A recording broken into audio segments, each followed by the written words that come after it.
Good morning dear student.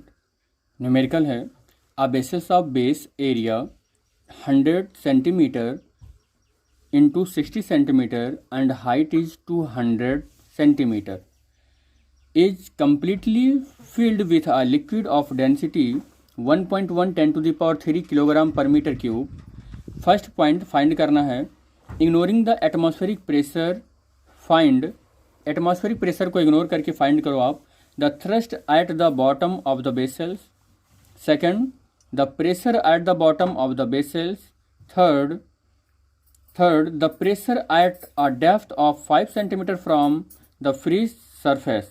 And fourth, a net force experienced by the metal foil of area 10 centimeter square placed at the depth of 5 centimeter from the free surface. And second part of this question, the thrust at the bottom of the vessels if the atmospheric pressure is equal to 1 into 10 to the power 5 Newton per meter square is taken into account. Take G equal to 9.8 meter per second square. इस question में जितना given है पहले वो हम calculate कर लेते हैं। तो गिवन दैट सॉल्यूशन में सबसे पहले गिवन दैट तो एरिया ऑफ वेसल्स गिवन है। तो सबसे पहले हम ये नोट कर लेते हैं एरिया ऑफ वेसल, या हम ऐसा भी कह सकते हैं कि area of vessel in of bottom. तो वेसल का एरिया ऑफ वेसल्स तो ऑफ बेस तो ये हो जाएगा 100 सेंटीमीटर और इंटू 60 सेंटीमीटर। 100 इंटू 60 सेंटीमीटर में है तो यहाँ से 100 सेंटीमीटर जो होगा वो 10 टू द पावर -2 से मल्टीप्लाई होगा तो मीटर में कन्वर्ट हो जाएगा, और इंटू 60 सेंटीमीटर का 10 टू द पावर -2 से मल्टीप्लाई होगा तो ये भी मीटर में हो जाएगा। इस तरीके से जो 100 और 10 टू द पावर -2 है इंटू 1/100 हो गया, और 60 इंटू 10 टू द पावर -2 भी ये 100 हो गया, और ये मीटर स्क्वायर होगा। ये यहाँ से यहाँ कैंसिल होगा, ये 0 से 0 कैंसिल हो जाएगा, और 0.6 metre square this is the area of a base of a vessel हो जाएगा ये। और हाइट यहाँ पर क्या गिवन है, हाइट गिवन है, height h is equal to 200 centimetre given है। तो 200 सेंटीमीटर को 10 टू दी पावर -2 से मल्टीप्लाई करके मीटर में कन्वर्ट कर लिया, और ये आ गया आपका 2 कह सकते हैं कि मीटर। फिर नेक्स्ट हो जाता है कि डेंसिटी गिवन है आपको, डेंसिटी गिवन है आपको, डेंसिटी ऑफ लिक्विड। तो डेंसिटी ऑफ लिक्विड आपको गिवन है 1.1 10 to the power 3, 1.1 into 10 to the power 3 kilogram per metre cube. ये डेंसिटी आपको गिवन है, जो गिवन है वही लिख रहे हैं हम। डेंसिटी भी गिवन है और जी की वैल्यू भी गिवन है, जी की वैल्यू 9.8 मीटर पर सेकंड स्क्वायर गिवन है। अब आपको क्या गिवन है, अब आपको गिवन नहीं है, आप चाहें तो एक वॉल्यूम भी कैलकुलेट कर सकते हैं यहाँ पर। तो वॉल्यूम ऑफ वेसल्स कैलकुलेट कर सकते हैं, वेसल कैलकुलेट कर सकते हैं। तो ये होता है एरिया इंटू हाइट होता है, एरिया इंटू हाइट। एरिया हमने कैलकुलेट की है अभी 0.6, और अभी हाइट हमने कैलकुलेट की 2, तो 2 रख देते हैं। तो 1.2 मीटर क्यूब जो हो जाएगा वो इसका वॉल्यूम हो जाएगा। तो इस तरीके से पूरा गिवन जितना है वो कैलकुलेट कर लिया। अब फर्स्ट कैलकुलेशन हम करते हैं, और फर्स्ट कैलकुलेशन हमें कह रहा है कैलकुलेट करने के लिए, थ्रस्ट कैलकुलेट करने के लिए बोल रहा है at the bottom of the vessels. तो thrust at the bottom of the vessel. तो थ्रस्ट का फार्मूला जो होता है वो थ्रस्ट इज इक्वल टू क्या होता है कि force upon, thrust is equal to ये हो जाता है फोर्स, और वो फोर्स जो perpendicular to the surface act करता है। थ्रस्ट इज इक्वल टू होता है फोर्स जो होता है perpendicular force on the surface, और ये फार्मूला होता है weight of the body. Weight of the body का मतलब होता है mg, और m मतलब होता है मास, मास का मतलब होता है volume into density, volume into density, और g मतलब होता है gravitational acceleration due to the gravitational force, और g यहाँ से ये g हो जाएगा। वॉल्यूम जो होता है वो एरिया होता है, एरिया होता है, और इंटू हाइट होता है, और इनटू डेंसिटी और इनटू स्मॉल जी।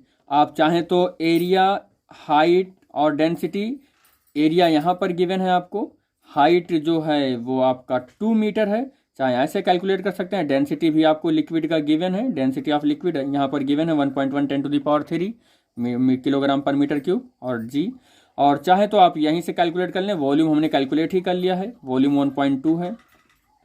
और डेंसिटी हमारी जो है वो लिक्विड की 1.1 10⁻³ और जी की वैल्यू 9.8 है, जी की वैल्यू 9.8 है।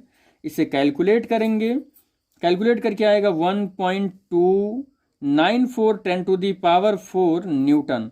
तो थ्रस्ट फोर्स इतना आ जाएगा, थ्रस्ट फोर्स इतना आ जाएगा कि 1.294 10⁻⁴ न्यूटन। जो फर्स्ट है ये सॉल्व हो गया है। और इस तरीके से हमारा जो सेकंड इसमें कैलकुलेशन है वो है the pressure at the bottom of the vessels, pressure at the bottom of the vessel,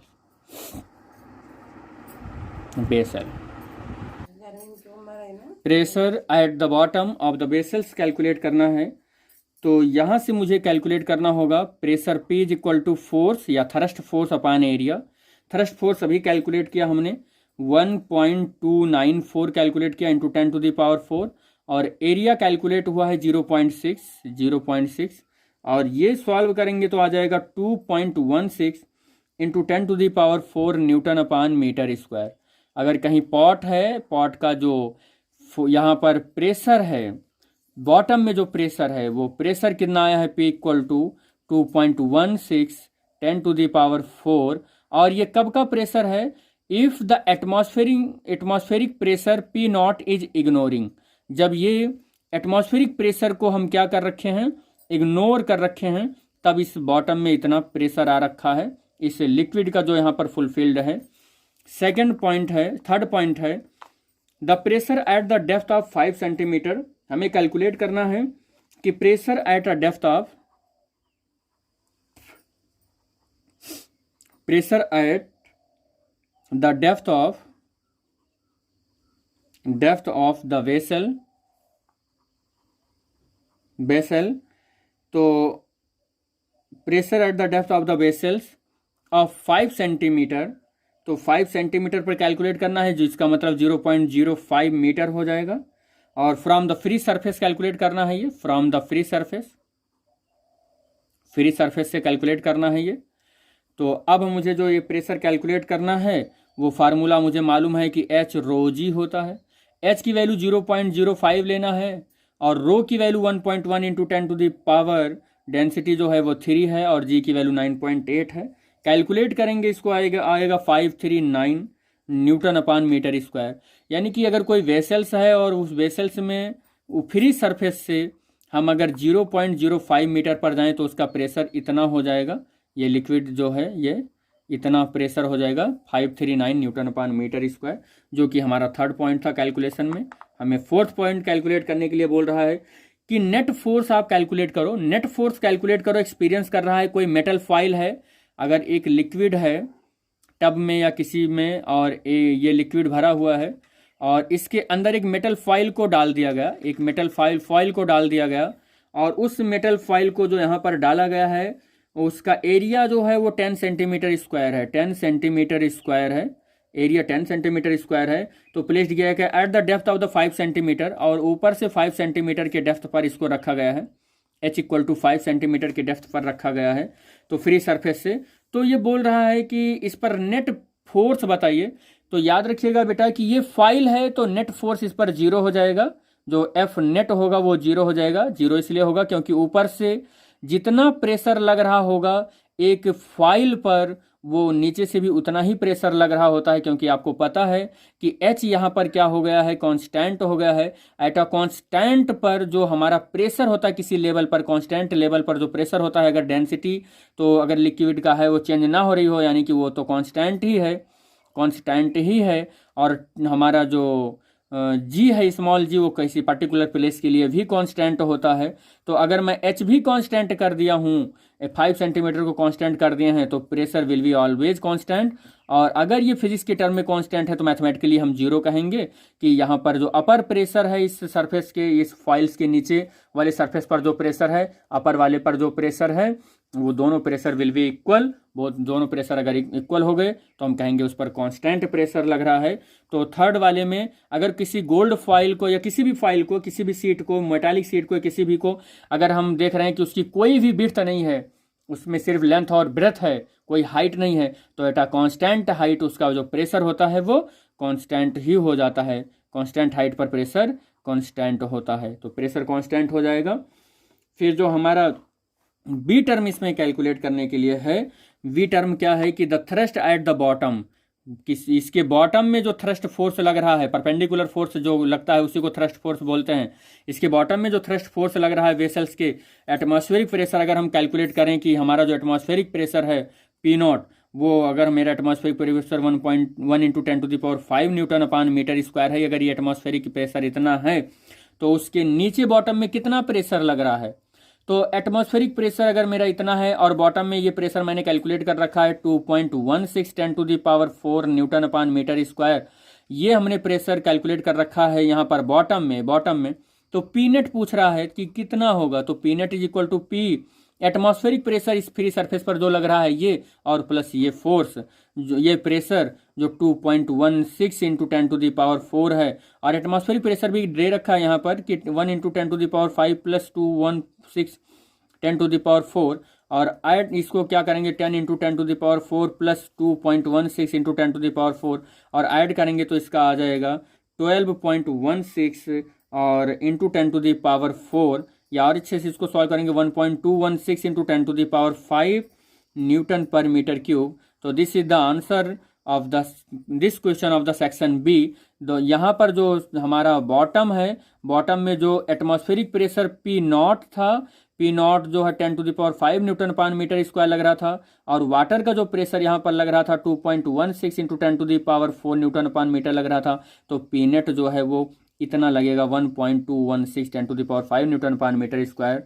या हम कह सकते हैं इन पास्कल, इतना प्रेशर एक्ट होगा। ये क्वेश्चन बेटा कंप्लीट हुआ। अब आई होप ये समझ में भी आया होगा आपको।